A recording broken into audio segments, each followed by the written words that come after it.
Hello, welcome to Some Notes on Style. I'm your host, Joseph. So transitional outerwear, it's kind of a funny category. For some of y'all who live in in-between climates, we can turn our attention to sort of the cargo pants of outerwear, the down vest. Why do I say cargo pants of outerwear? Because down vest can be kind of polarizing for a lot of guys' wardrobes. Because it's so rooted in functionality, and try to pull it into the territory of being a stylish garment is sometimes a little tricky. But I couldn't help but notice this year they seem to be kind of trickling into the lines of some of the trendier menswear brands and kind of unexpected styling. So today we're going to take a look at 4 different ways in which you can incorporate down vests into your transitional fall and winter wardrobe by still giving them a nicely considered outfit so you don't look like some kind of midtown finance bro. Okay, so before we get started with the looks, let's take a quick moment to acknowledge the origin of today's modern down jackets and vests. Like most other things, it has a couple of competing stories. The most official, or at least according to the US Patent Office, can be attributed to Eddie Bauer, the man himself responsible for today's traditional American outdoor clothing brand. According to his own words, which you can hear on the Eddie Bauer history portion of their website, he was out on a fishing trip when he nearly froze to death from a wet jacket. So to resolve the issue by creating a water-repellent quilted layered coat infused with down animal feathers to provide a super lightweight, durable, warm layer, which could be rolled up and packed tight for all of his favorite outdoor activities. Interestingly, over time, others have found evidence from legendary American couturier Charles James, who just a few years prior to that had done some experimenting with quilted jackets himself, detailed with opulent, curved-filled channeling for some high fashion edge. But with Bauer, the first to file a US patent, his company quickly became synonymous with a much sportier iteration, over time making its way into all manner of outdoorsmen, backpackers, hikers, and generally pretty sporty dudes. Adopting down technology, utilizing goose feathers, duck feathers, and eventually synthetic materials, each with their own pros and cons, and much like buying ethically sourced, well-intentioned poultry products or chicken eggs, it's not a bad idea to keep a little bit of research in your back pocket to make sure you're making a responsible choice when you're buying your down. Let's jump into a few different styles showing how to wear down vests. Number 1, a rugged country style. In just the last few weeks somewhere, I can't for the life of me figure out where I saw it. It was some weird, probably GQ article about the new trend being Western Preppy. I don't know if I even clicked on the article because I thought that's the most ridiculous sounding thing I've ever heard of. But it's definitely been quite an earworm because I can't help myself every time I get dressed in the morning thinking of this bizarre mashup concept and how it actually makes a whole lot of sense when you take a look at some of the more recent lookbooks from places like Aimé Leon Dore, Drake's, J.Crew, or even the recently retooled J.Press show by Jack Carlson. But anyway, here's my 2 takes on a more country or rugged style of wearing a down vest. The first look here, I got a J.Crew factory down vest, which actually is still available and on sale right now. It's pretty thin, it has a stand collar and a one-way zip front closure, no buttons or snaps, which in some way kind of stinks because it really forces you to either wear it zipped up or down and not have a ton of styling options with how to mix it up. But in this instance, I took some cues from this Drake's lookbook image, where I incorporated a beefy plaid flannel shirt from Ralph Lauren and paired it with some cream-colored Levi's 501s. Now you got the tan on the vest, it really goes with the cream jeans, but take a note on how the plaid shirt had a little bit of cream thrown in the mix, so it helps to kind of pull all these colors together really nicely. Then I think accessorizing is really what knocks it into the prep territory this time around with some buttery yellow socks, some leather penny loafers, an equestrian corduroy ball cap, and that beautiful foulard gauzy scarf I picked up from Mango a few years back. So in this instance, I think the lesson is kind of fancy accessorizing, which really gives this country look a little bit more of that continental preppy vibe. Look number 2, this is a vintage piece I found online from Land's End. However, you can also find versions similar from Quince or Eddie Bauer, who offer this really cool heritage reissue, which pulls in a lot of vintage notes from their original 1936 Skyliner down vest. Also happens to be on sale right now. But anyway, this look got a little broccoli beef up top with the brown down vest, the forest green Shetland Ralph Lauren sweater layered over the Levi's denim western wear shirt, and some vintage Ralph 11 whale cords. Once again, punch out those preppy notes and the accessorizing with a golden yellow ball cap and some bright purple socks thrown in with those Minnetonka moose hide driver moccasins. Here you can really play with the preppy tradition of color blocking and mixing and matching bright preppy colors, but this time around I think since the color palette is a little more subdued and chilled out, it can safely fall into a more rugged, outdoorsy country kind of vibe overall. Number 2, preppy style. Okay, so let's flip that Western preppy style around, just start focusing on the preppy this time around. For me, this is kind of what I was mentioning with the preppy style, really incorporating traditional pieces, but in bright, punchy colors. I think these two fellas here also have some subtle nods to the 80s preppy handbook kind of styling, a bit of a throwback era in the 80s when prep school kids were integrating lots of Patagonia and LL Bean into their traditional Brooks Brothers and J.Crew staples. So with this first one on the left, this down vest is a vintage Ralph Lauren rugby piece. Rugby was a short-lived collegiate brand. It was trying to offer entry-level prices into the world of Ralph Lauren. It was a hell of an era. They did wonderful, fantastic, very considered pieces, but they didn't stick around too long.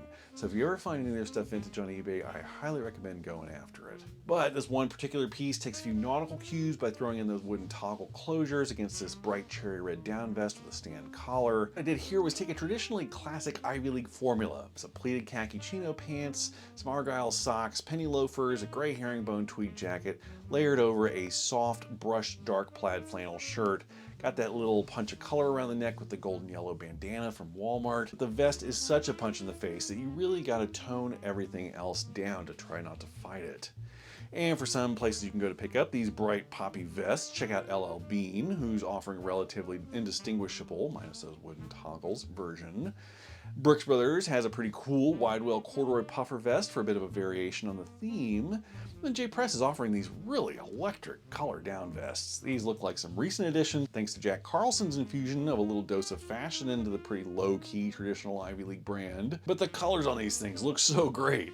I couldn't tell you which one to choose first. They all look so cool. And then speaking of color, then overlook number 2 this time around, throw out what I just said about making the bright color the one showpiece moment. And here I just smashed it right up against this huge chunky rugby striped sweater I picked up a few years ago from Abercrombie & Fitch. I layered it over a Brooks Brothers Bengal stripe Oxford cloth button down, some Levi's 501s, and a dark rinse wash.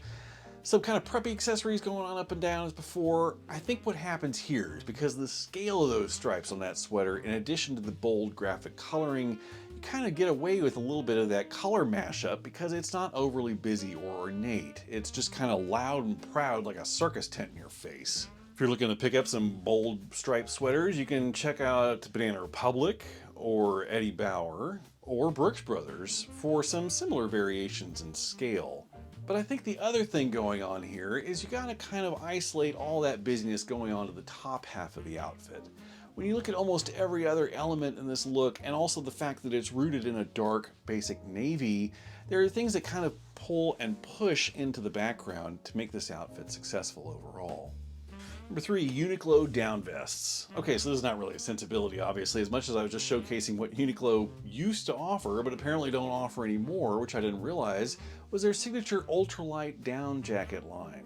Now they've transitioned into a new line called Puff Tech, which looks cool too. It's just a little more substantial and bigger proportions. The quilting's changed a little bit. But the ultralight line was great because they were so paper thin yet engineered to perfection to keep you warm in just about any kind of weather condition.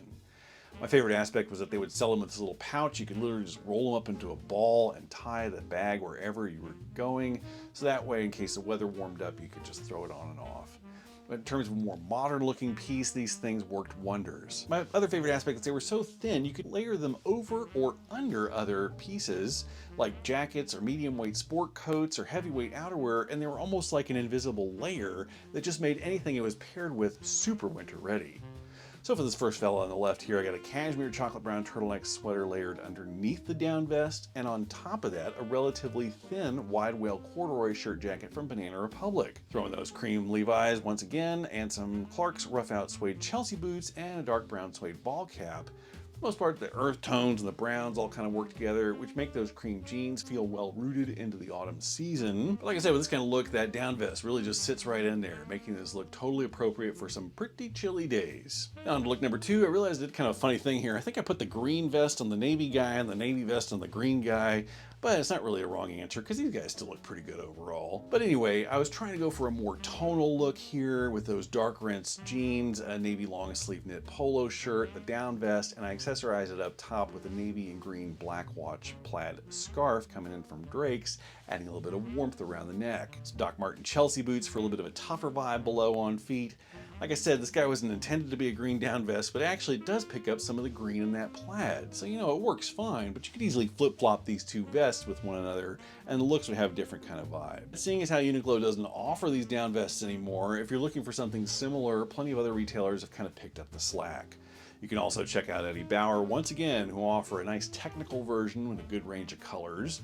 Or you could check out Quince, who offer an almost direct alternative to the Uniqlo line at a very reasonable price. Number 4, luxury. Okay, so finally luxury. It's kind of a relative term. Maybe I should just say something like elevated gentleman instead. But with these guys, you got a relatively tonal look, still keeping in line with this rugged traditional style. Feels right at home as fall starts to get a little bit chillier. First guy on the left has an old Ralph Lauren suede down vest with the leather yokes up top. Ralph's not making so many suede down vests these days, but that's okay. Once again, looks like Quince has really picked up the slack, offering a slick looking all suede down vest with some really rich, beautiful colors. I'm partial to the browns myself, but if you're more of a dark wardrobe kind of dude, check out the black. Or if you're a little bit edgy and have a little cash to burn, check out what Drake's has got on tap. Admittedly, their styling is pretty advanced. Sometimes I'm a little unsure of how to wear some of these things. I gotta give them props because their lookbooks and their styling, they always have this very odd series of choices which I can never fully wrap my head around. But I think the general messaging here is they try to promote an eclectic range of styles that are just out of the ordinary, therefore making their price a little more justified because they're not the kind of things you would find just anywhere else. But anyway, back to these two fellas here. First guy on the left, Ralph Lauren. I wanted to try to give a hint of some purple label sensibilities, so I got the green vest layered over a really chunky, luxurious cable cardigan in a tonal green colorway.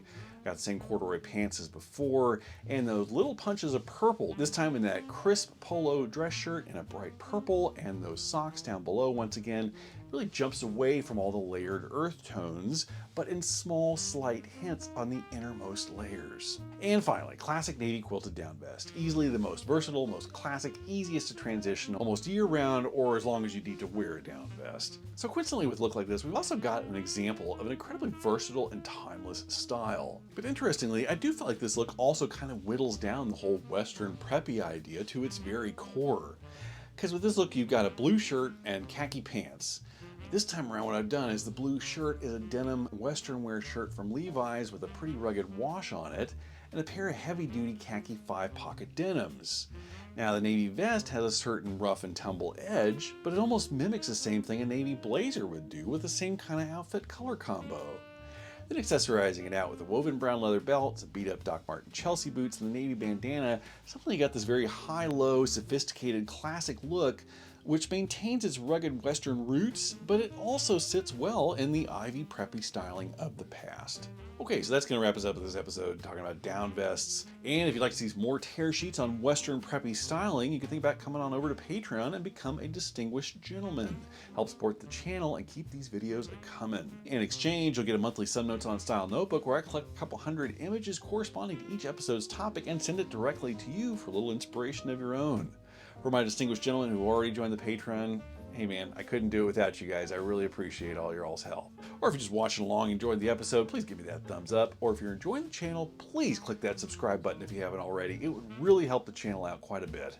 Once again, the channel is Some Notes on Style. I'm your host, Joseph. See you again next time, guys. Bye.